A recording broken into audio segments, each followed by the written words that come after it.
My time in VF-17 was one of the most exciting and rewarding times of my life. It was very stressful, and there was a lot of grief mixed in with the joy and the pride. And at times I was sorely pressed to keep ahead of these guys and turn in a good enough performance so that I was leading them instead of them leading me. I've often thought how lucky it was that I was assigned to BF-17. They were a bunch of free-spirited, high-spirited pilots. The skipper taught us discipline, and through his leadership and inspiration, he turned that group into a deadly fighting machine that made records in the Pacific. The squadron had a dual mission: protect American bombers and confront the immense Japanese Imperial Air Force based at Rabaul. Guadalcanal had now been won, but the next link in the island chain was vital to repulse the Japanese threat to Australia and New Zealand. The Allied Air Command needed to capture Bougainville to establish an air base from which Rabaul could be hit. The 42 pilots and 42 planes of Fighting 17, 5 days on the scene, were thrown into the action. And then on the 1st of November, the 1st Marine Division and the 37th Army Division were making a landing on Bougainville. There were over 100,000 Japanese sitting there on the islands waiting for anybody that might come. I had a flight of 8 Corsairs as part of the combat air patrol over Empress Augusta Bay. I spotted the enemy flight off to the northeast from us, distance about 25 miles.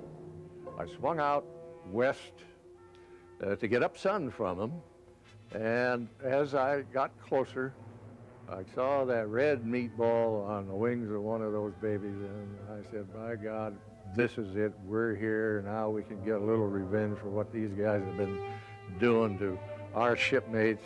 As we got within about a mile, coming in 30 degrees off their course, in approximately this type position, the Jap fighter leader spotted us and honked around as tight a turn as he could to counter our attack.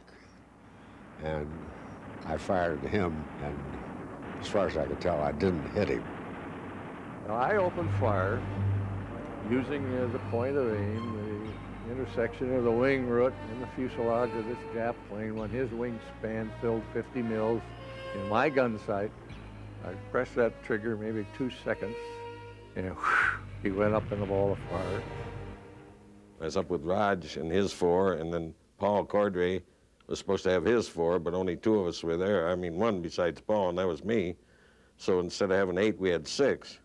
And they took and busted Raj on a vector. They had bogies coming in, and he tore out there to beat the band, and there was a whole raft of them coming. As soon as they said Buster, I thought, oh my God, here we go. It gets a little bit twitchy, as they say. You tend to make a donut out of your parachute, you know what I mean? It's a little tightening. Well, Paul was on him and was diving, and he overran him. Then I jumped over and got on him, and he caught on fire and went on down in.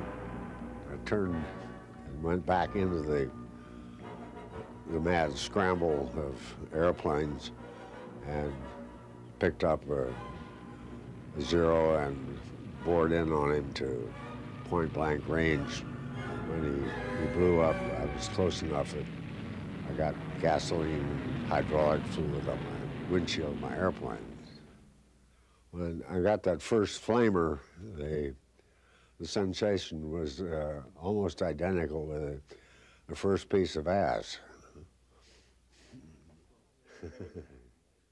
There is nothing more exciting or thrilling than aerial combat, where you kill the enemy pilot before he can kill you. It's not like a ball game where if you lose, you can play again tomorrow. If you lose in this arena, There is no tomorrow. But on the way back, we flew over the water and we're going to fly into a little harbor. And the whole group of us flew low on the water and popped over a ridge and down into the bay where we thought perhaps there'd be some barges. And we went in to strafe the whole harbor and all hell broke loose. The anti-aircraft fire was so heavy, it was black and just like a carpet. I saw something on the shore. I turned aside and went over and strafed that. And while I was off the line and came back and joined on Johnny Keithel, he'd been hit by shrapnel. So we retired for a ways. The engine will run for a minute or two, and we got out of the harbor and out several miles at sea. And his engine froze up and he had to land in the water. Well, the airplane was loaded with ammunition almost and was going down fast. So when he was on the wing reaching for his equipment, his survival gear in his boat, that canopy was still in the way and he couldn't get it out in time, and this plane sank and left him in the water with just his life jacket in shark water and 2 miles off the beach of a Japanese occupied island. So I lost my best friend the first day. I thought it was going to be a long, long war if you lose a casualty like that the first day. And you just have to go forward.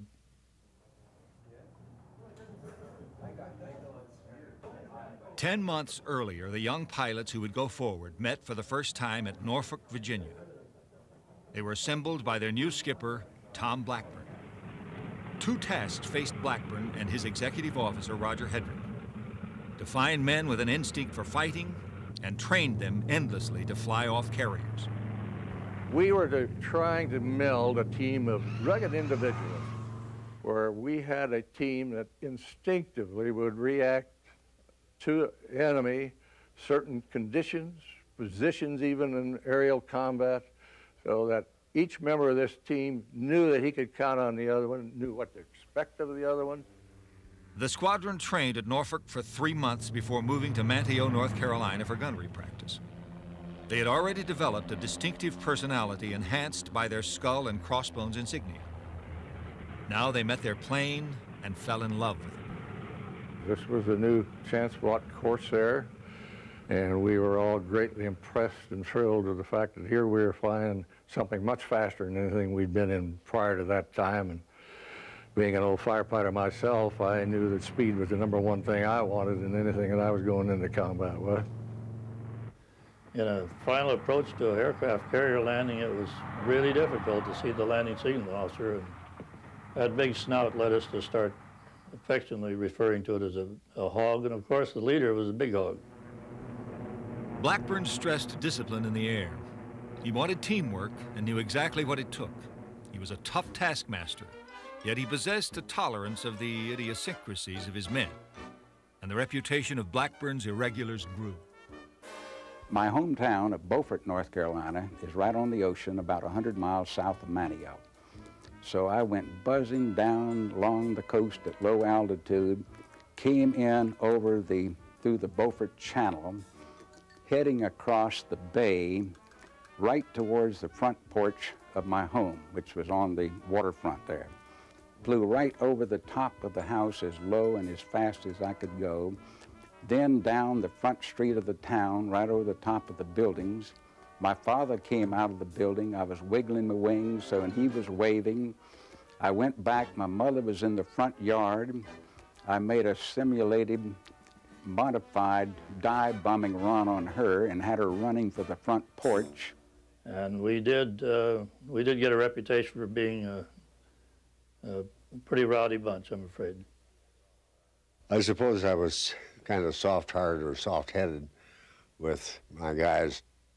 The reason I condoned and encouraged overly aggressive behavior was that this was what was going to be required in a combat situation. We had the best skipper, fighter skipper in the Navy, and maybe in the war. We had the best fighter plane of World War II, and with skipper, worked us so hard, if you can call it work. He stressed gunnery, and we were on gunnery hops every day in training, and sometimes 2 and 3 times a day. He worked so hard at that that we had to get good. You have to have a hell of a big ego. He has to come on strong and have a lot of self-confidence because he's basically a loner, and it's his own skills and his own intelligence that mean the difference between his living or not living. By October 1943, the Jolly Rogers were ready.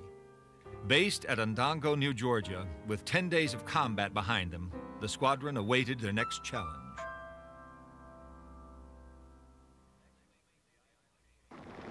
The next link in the island chain was Bougainville, only 250 miles from Fortress Rabaul. A Marine invasion force would hit the island at Torquay. For Fighting 17, the big test had begun. The Battle of the Solomon Sea was about to take place.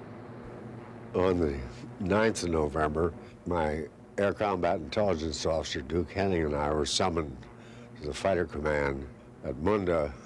We had a briefing with Commander Aircraft Solomons, who was then Major General Twining, U.S. Air Force.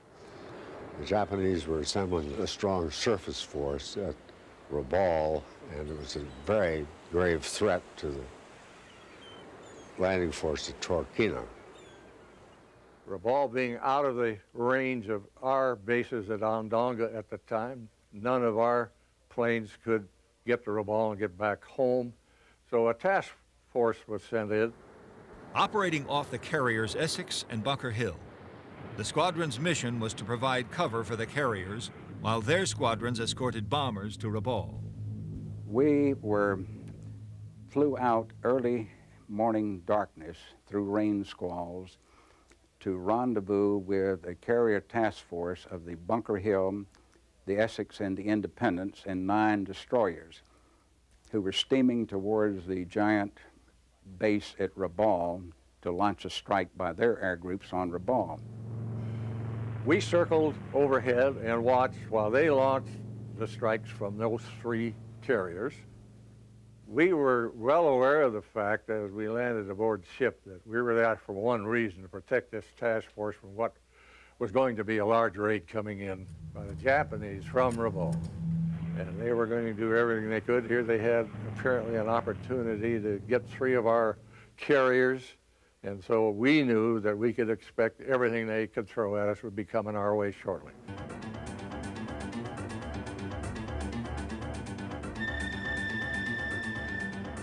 It was the most exciting thing I'd ever seen. Planes were diving and climbing and turning and twisting all over the sky.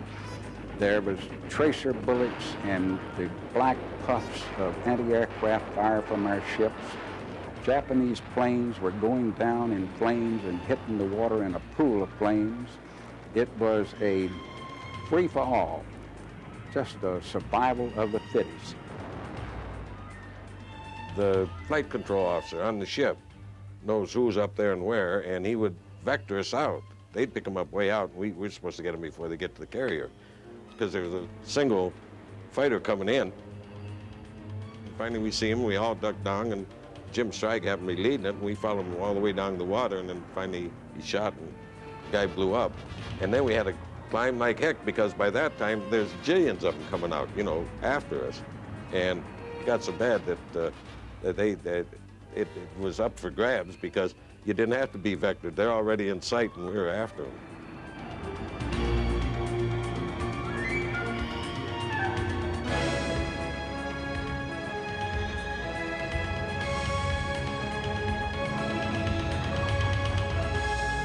We were soon split up into small groups, shooting down planes. I got 1 confirmed and a couple damaged and probables.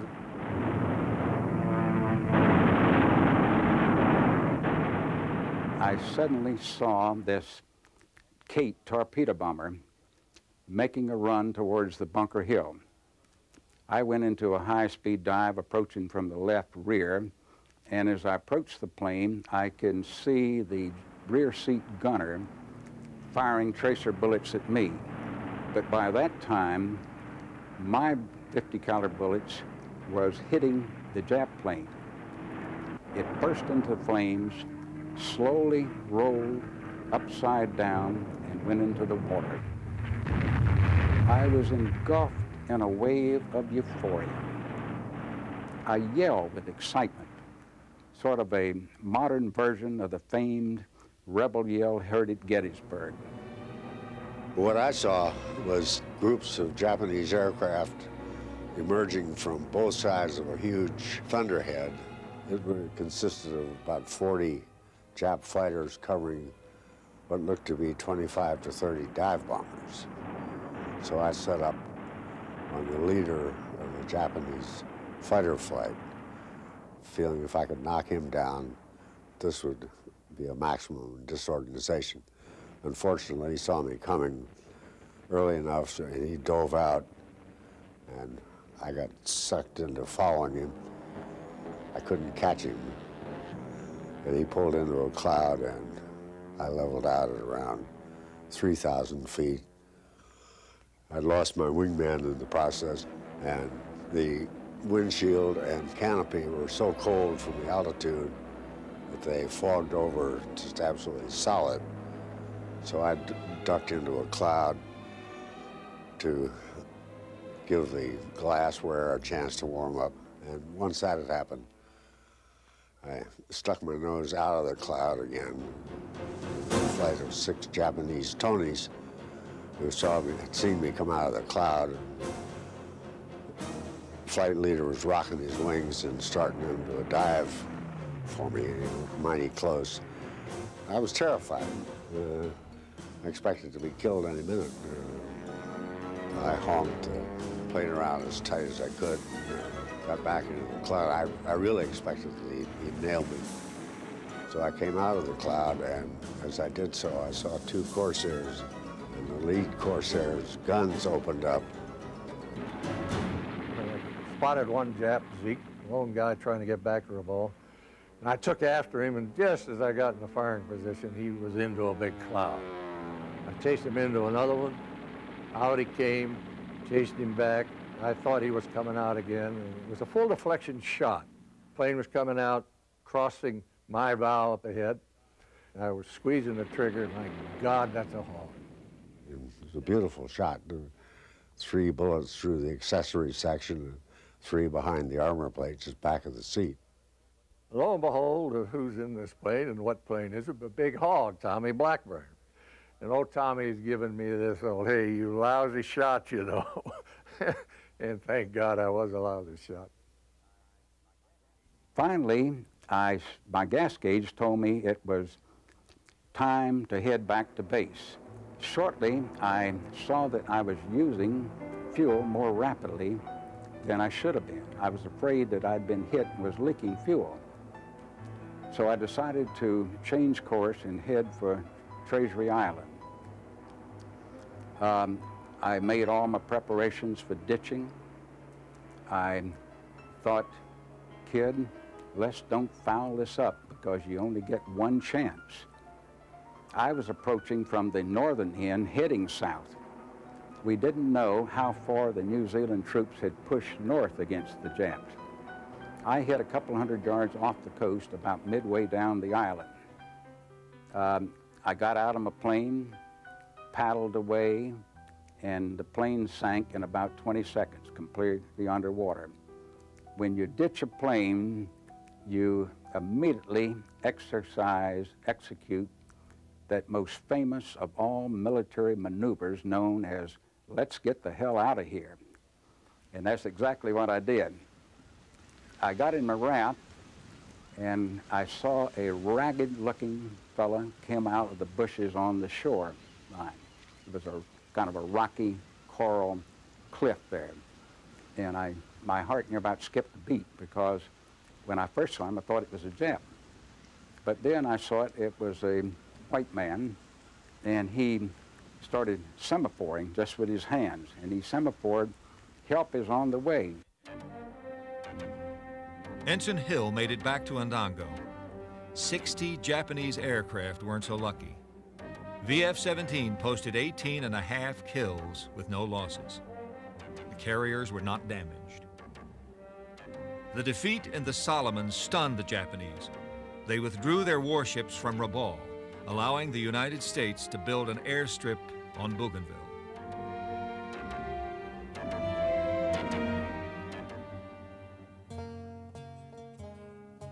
While the new airstrip was constructed, the squadron received 2 weeks' rest and recreation in Australia.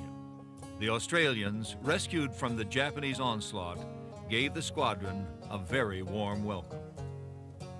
The people were exceedingly friendly. I remember vividly that the Australia Hotel, we used the term snake pit once or twice up in the States. I was bunking with Lem Cook in the apartment we had in a high-rise overlooking Sydney Harbor. But as we stepped out of the hotel, lo and behold, here were two young ladies walking in. They looked very attractive to us, so we did a 180 and followed them in. And we go down to the, what the heck is it, the big hotel. They tell me it's down now, Sydney Hotel.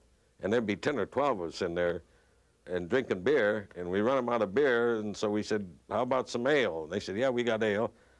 After a couple of days of non-stop, round-the-clock parties with various girls, I was going to take an afternoon off and relax and go to this musical show they were having in Sydney. This young lady, who was the female star of the show, came out on the stage. When I saw her, I was smitten. Yeah, we had a wonderful time that evening, dancing and so forth. And then it seems to me, as I recall, they decided that they could come in and perhaps help us cook a meal now and then, which they did. So we ended up running them out of ale, and they said, did you ever try, what the heck's the other stuff? It's more potent, it tastes like vinegar. After the show was over, I go to the stage door, slipped the old guy on the door some money, got him to take a message up to the young lady saying I would like to take her to dinner that evening. The word came back that she had, thank you very much, but she had a date for that evening. Well, I wasn't about to be shot down in flames that easily, so I sent another message back up saying I would like to just meet you and tell you how much I had enjoyed your performance. Well, what performer can resist something like that, you know, a compliment? These two girls came out in nothing but panties on, lined up arm to arm, just as if they were in a chorus line. Lem and I were in the sack trying to sleep in and catch up on some sleep. And they wanted us to get up and go out to the horse races or some stupid thing. But here they come, and believe me, they got our attention. Stout. They bring the stout. And they said, you're supposed to put half stout and half beer, and it makes a great drink. Well, we had no beer, no ale, and only the stout, and that kind of broke up the party. I introduced myself. I turned on all the charm that I possessed. I pulled out all stops. In a little while, she smiled at me and she said, well, I have a date for this afternoon, but would you like to meet me here tomorrow afternoon? Well, my friends were different than me. They got lucky. The next afternoon, I was there with an armful of roses, just like I had seen Clark Gable do in the movies when he was romancing somebody. I had a taxi outside with a taxi driver standing there to holding the door open for us. We got in, went up to our apartment, had a few drinks, got to know each other, cooked a few steaks for supper. Well, this became kind of our daily routine. When I got back to Espiritu Santo, I purchased the latest issue of Yank magazine, turned to see who the pinup girl was. And lo and behold, there smiling at me was this lovely girl I had just kissed goodbye in Sydney. And I recall further once we were in a restaurant, just to show again how these people appreciated what Americans were doing for them. While we were eating, of course, we were in old khakis, and we had this hair that had been clipped by that barber as we crossed the line. So we were pretty scraggly-looking characters, but the people near us were really interested in this and looking at us. I assumed to myself, waiting to ask us something. They didn't have the nerve, I guess, they didn't want to interfere with us, but I finally stood up. And I looked at all of them, I said, Folks, we're winning. And as you can see, that affected me because they started applauding us. And that was a big help for our morale, too. Roger Hedrick's optimism soon encountered reality. By January 1944, the Bougainville airstrip was ready, extending the reach of the American air assault. Most of the island was still occupied by the enemy, and Fighting 17 would now face its greatest challenge, flying missions over Rabaul.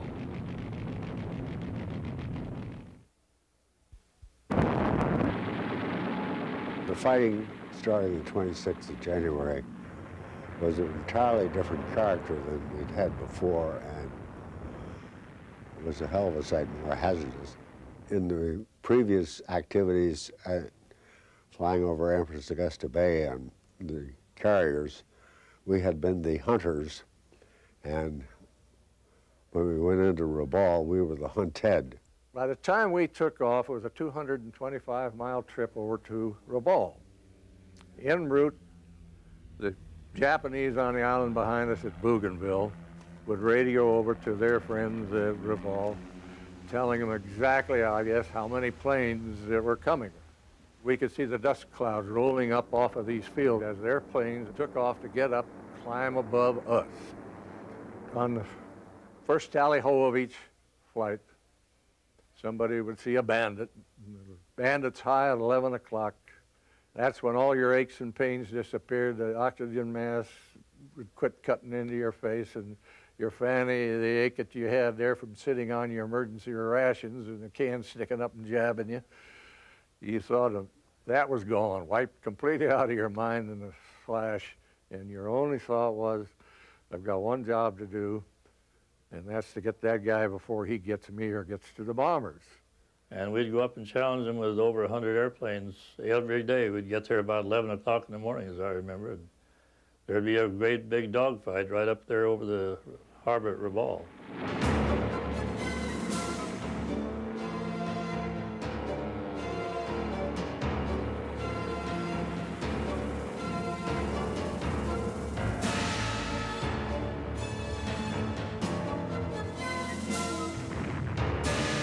When we were escorting the bombers in and they were making their attacks, there is a period where you have to reverse course, and that turnaround was kind of technically difficult. And the Japanese were very smart about waiting for that time when you had to try to make this big turn. And those that are on the outside of the turn were very vulnerable to being picked off by the Japanese fighters. I remember one occasion when I just about didn't get home because I was on that turn, and I happened to glance up into the sun and hear a vertically diving Zero that had me right in his sights. I jerked on the stick, tried to bring my guns up to bear on him first, and realized that if I got my guns to bear, that his engine and mine were going to become one. So as it happened, I pushed the stick forward just a little bit, and we passed each other vertically, me going up and him going down. And I don't think the width of this room was any farther apart than the two airplanes. When we went into Rabaul from Bougainville, we lost 2 people on the first day and 2 more shot down, and for across the next 10 days, the average was 1 pilot per day. And our tour was supposed to be 42 days, and we started with 42 pilots, and it wasn't too tough to figure out what the percentages were. When Teeth Burris was shot down, I saw the Jap making the run on him. Teeth's wingman wasn't covering him properly. I tried to alert Teeth to break and get out of this situation, and I don't think he heard me, but anyway, I saw his plane get hit and saw him going down, and I had no way of knowing whether he was alive or dead, but I knew he was at least going to have to ditch in enemy territory. And it was very tough to take because everybody loved and respected Burris. He was a very brave and a very able guy. We lost people over Rabaul in parachutes, so we know they went down alive, but we never saw them or heard tell of them again.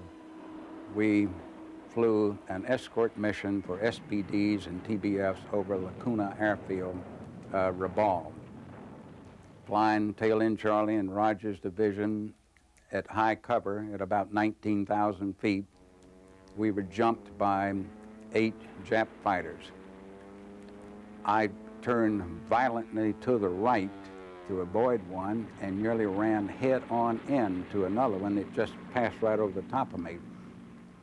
A second later, my plane shuddered with the force of an explosion. My controls were useless. I fell off into a diving turn. The cockpit filled with smoke. I thought I was on fire. I got a hold of the canopy release handle and started to open it and bail out, and my hand froze on the handle. But I'm falling through the air and fighting, and the plane would go down, and then it would flip and come up. And finally, though, after falling about a mile through the air, I began to regain control.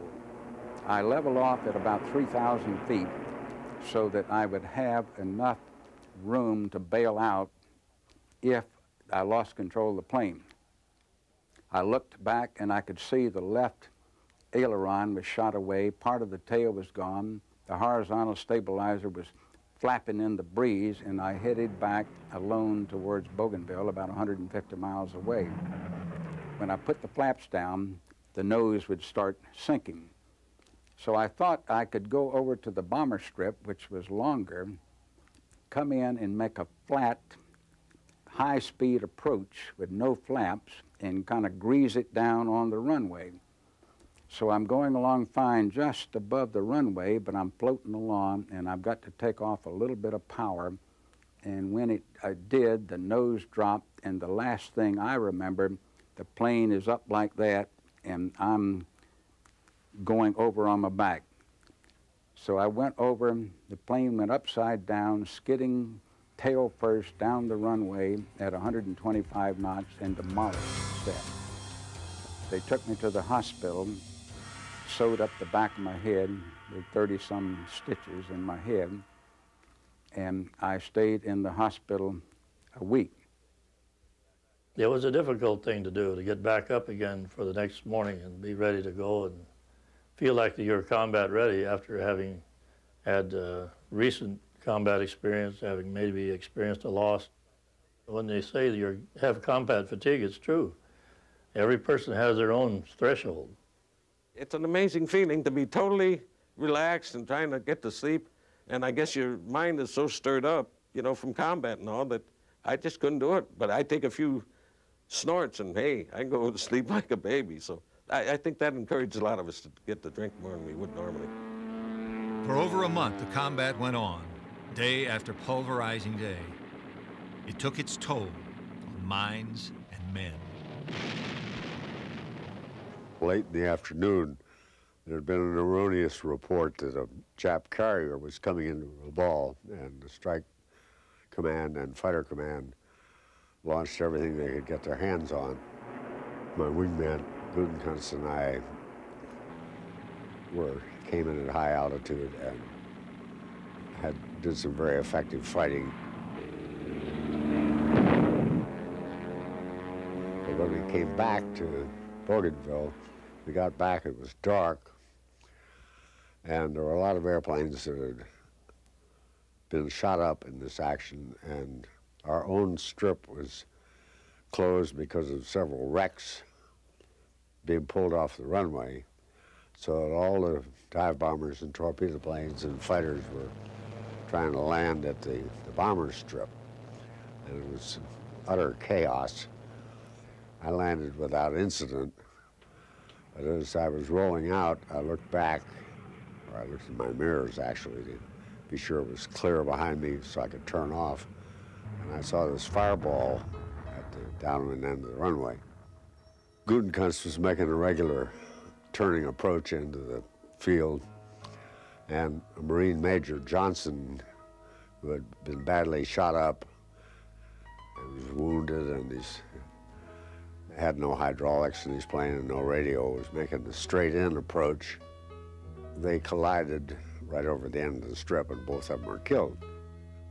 I was extremely close to Gutekunst, and he and I had been through quite a lot together, both playing on the beach and combat action, and I regarded him as a younger brother, of whom I was very fond, and I was really crushed when he got killed in this freak accident. I was having a hard time emotionally with these losses. My dear Mrs. Gutekunst, my heart is truly heavy and the tears are welling as I force myself to try to write. Your son Doug was more than among the best of the distinguished group of great. Helping to achieve that victory, we pledge that your son shall not have died in vain. Sincerely, Tom Blackburn. Fighting 17 had not lost a single bomber, but their own losses were alarming. A new strategy was desperately needed. Blackburn, Hedrick, and others hatched a new tactic. They called it roving high cover. If we had 16 planes assigned to a mission and we had, say, 20 in an up condition that could fly, then 4 who weren't on the mission could take these 4, take off ahead of the boys that are going on the strike, and be over the target about 32,000 feet, waiting for the bombers to come up. And we had no duties. We didn't have to cover bombers or anything. We went in, more or less, and we stayed with the bombers and slightly behind them as we approached Rabaul, so the radar wouldn't detect 2 groups. And as we got closer, then I speeded up, and we climbed as rapidly as we could to get up to an altitude of about 30,000 feet. But it wasn't long until we spotted 12 Zeeks, I think, in one group, and we dove on. And we were able, with our speed, to continue the altitude advantage, coming back for runs on, and they had been caught completely by surprise.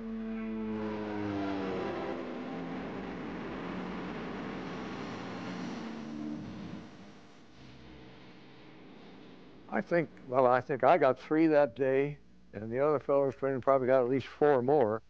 One other occasion, and this sight I'll never forget, I was down in low cover this time, but we had sent 1 division ahead under Ike Kepford, who ended up our leading ace, to go in on roving patrol again. I was leading our flight at that time, and I looked up, and I saw 2 planes, just mammoth torches, with a straight dive coming down side by side, almost as if they were in formation. And I'll be darned, a minute or 2 later, here came 2 more, followed by 2 more again, all torching, both of them, each time. And finally, the final 2 came down for a total of 8 planes. This was a marvelous innovation, a fighter sweep, which we called roving patrol, probably the greatest tactics that Tom, in my mind, was able to develop while we were out there. The aerial siege of Rabaul brought out the best in Fighting 17. The long months of tension and danger also contributed to a certain wildness in the squadron, making the off hours somewhat unpredictable. I had the duty. Every so often you'd get the duty, even out in the islands. And I don't know, somebody was having a party or something, so I was having a few snorts with them, and it was, it was about secure time, 9 o'clock or so at night. And I walked in, and they were giving me hell about, what are you carrying a gun for? You couldn't hit anything if you did, and it probably isn't loaded, it won't shoot, and they, abusing me pretty good. I said, the hell it is, and I whipped it out. I said, I'll show you, and I went wham, shot a bullet up. And with that, Timmy jumps up, and he says, you damn fool. So I sneaked out of the hospital one afternoon, went over to my tent at the Strip, got a bottle of brandy, came back. That night, after lights were out, the 2 corpsmen and myself went to the nearby beach and started drinking brandy. Well, just as the evening was getting a glow on, there was an air raid. Old washing machine Charlie was doing his things, dropping a few bombs. People were running for foxholes, fires were blazing, and the air was filled with tracer bullets. It was a terrific show. So what did we do? We decided that the situation called for another drink. We had this one guy, Skinny Ennis. There's 4 of them playing bridge, and Skinny's there, and we'd learned that if you put your you know, we were carrying 45s, and if you put your hand, and your hand is hard, against the end of it, you can pull the trigger and it won't fire because it's got to go all the way forward. Well, Skinny was there messing with the thing, and he took and he put the, in the soft part of the hand here, pulled the trigger and pow, and went off and went right through his hand. And Roger's playing bridge there. He said, somebody take him to the dispensary, 2 spades. I've often thought what a wonderful time of life your youth is when you feel that you will live forever, that you are immortal. The tough, independent, and opinionated pilots had definite ideas about their chow. It's terrible. The food is terrible. It was K rations, it was powdered eggs, it was Spam 3 times a day. It was two pieces of bread and a big thick slice of Spam in there. And I took 1 bite, and I thought I was biting into a lard can. I said, these aren't sandwiches, we can't have that. To have to eat green-looking eggs and Spam left something to be desired. Reconstituted this, that, and the other, and our good old standby Spam, and it was horrible. Just absolutely dreadful. We got damn near starved.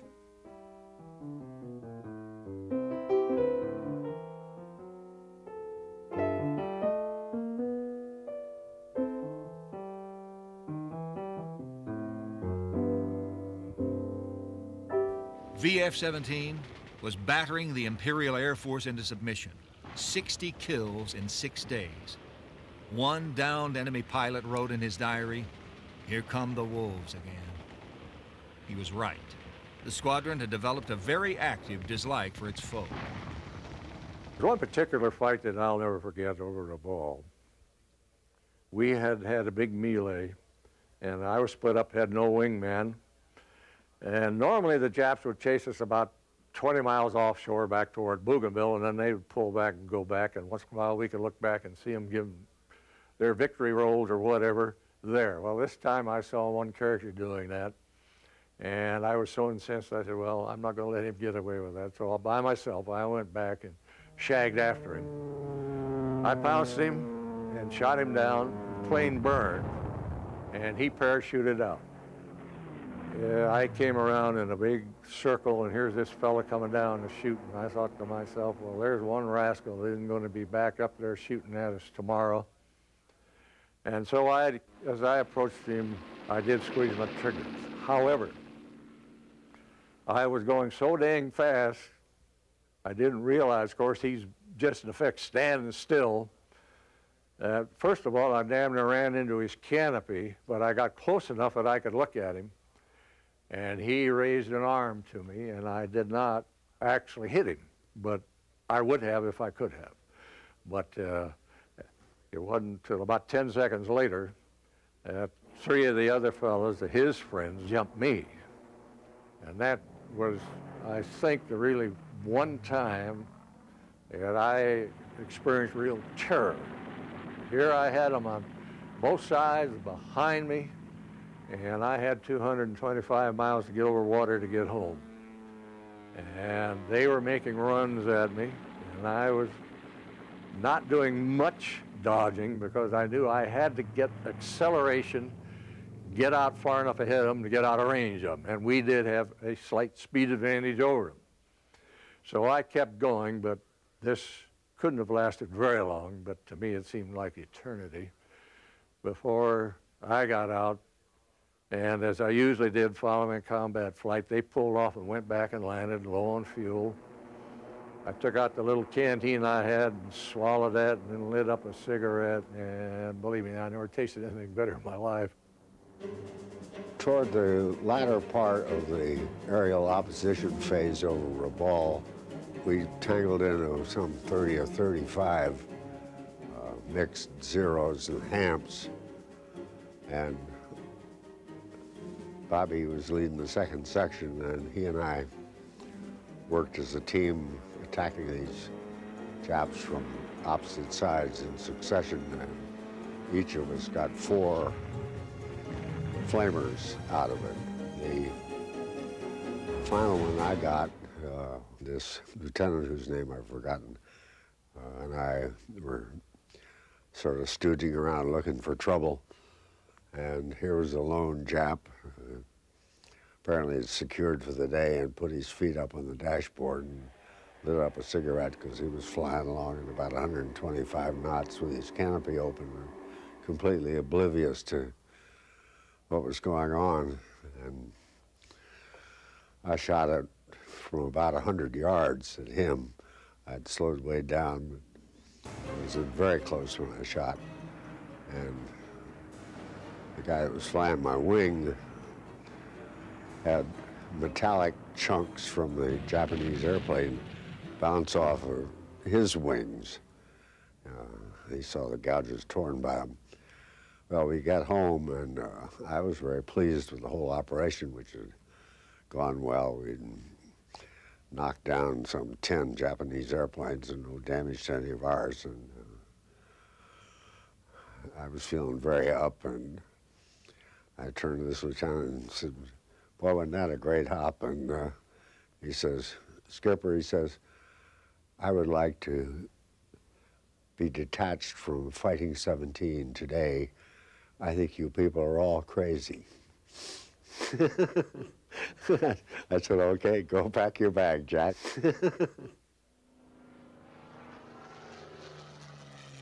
It was Ock and I alone. And we were up there at 32,000 feet, and the bombers weren't anywhere near us. We could see them way out there, so they weren't reporting any bogeys yet. And we made a couple of circles up there, and then all of a sudden, Ock broke off and went into a dive, and I said, "Where the heck is he going?" And I see a Zeke down there, but I mean way down, like maybe 5,000 feet below us. I said, "This idiot, what's he doing giving up our altitude advantage, going after him?" And so I stayed up, figuring that he'll go down and get him, and he'll come back up and join. Well, he went down and made a pass and missed him. And the guy pulled right straight up. So since he started pulling right straight up, I went right straight down. And then I cut across, eventually I cut up with him, cut across, and by the time I got down there, because he's going straight up and I'm going down as hard as I can, he's going so darn slow, I said, hell, I can't give him much lead. I gave him 50 mils and shot, and it was like a ball of fire in the cockpit, just bright, bright red. So I look away and I look for Rock again, and by God, if he isn't doing the same thing, he's going right straight down. This Jap, the guy does the same damn thing, comes right straight up. This guy just went, he blew up. So then I'm looking for Rock again, and I look down, and they're right on the deck. I mean, on the water. There's this Jap going along, and there's a guy right on his tail, which I had assumed was Ock, and I mean, that close to him. And this guy go that way, and Ock, and I mean, they were doing a lot of jinking and juking and everything. And here comes a Zeke coming down. I think he's coming after me. And I just jumped on his tail, and it, once again, just blew up. I said, what the hell am I doing down here on the water?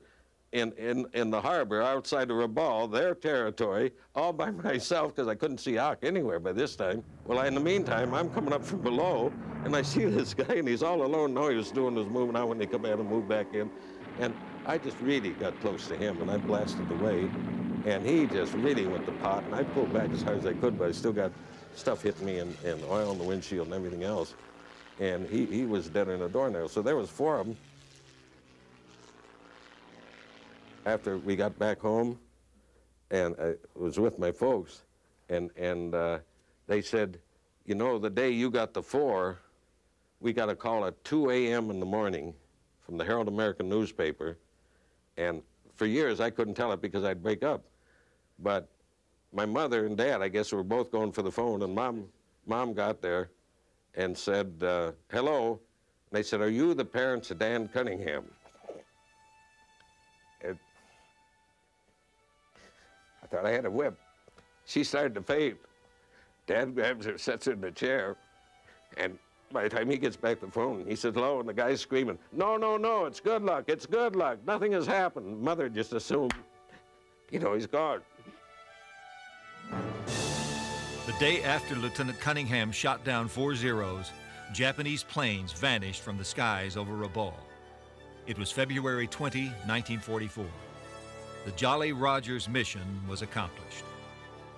Total victory in the air war of the Solomons set the stage for triumph in the South Pacific. The contributions of Navy Squadron VF-17 will be long remembered. The feeling we have for each other, I think, goes beyond ordinary friendship. It's a special relationship. It's a camaraderie which is enjoyed by men whose lives have often depended on the actions of their comrades. It's a feeling that will never be lessened by distance apart or the passage of time. It will always be that way until Father Time accomplishes what the Japanese could not do.